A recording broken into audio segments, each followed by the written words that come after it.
Ciao da Heavy Metal Eve.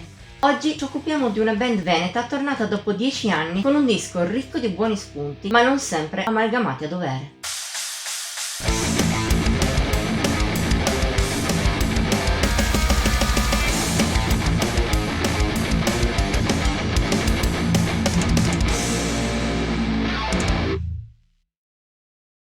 Per chi conosce la scena folk metal nostrana, i Vallorc non sono un nome nuovo. Nati a Venezia nel 2010, nei 5 anni successivi sembravano piuttosto lanciati, con un EP e 2 full length. Poi però il gruppo è un po' scomparso dai radar, almeno a livello discografico, forse a causa della sparizione della Nemeton Records, che ha condizionato anche altri gruppi. Pur rimanendo relativamente attivi a livello live, per produrre nuovo materiale inedito, i veneti hanno impiegato quasi 10 anni. Un tempo forse anche troppo lungo, come dimostra The Circle, uscito lo scorso 14 marzo.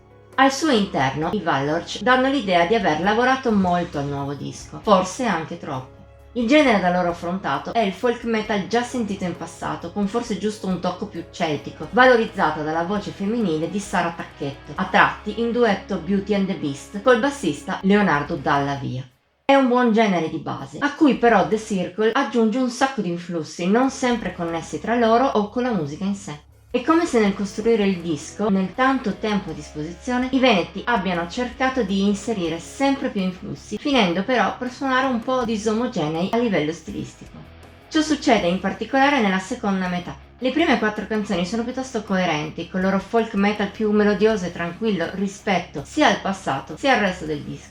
In questa parte brillano soprattutto Circle of the Moon e Drink Some More. La prima è catchy all'estremo col suo folk metal dall'approccio abbastanza celtico, allegra ma senza essere volgare come il tipico brano da taverna, e anzi più adatto a qualche rituale pagano alla luce della luna.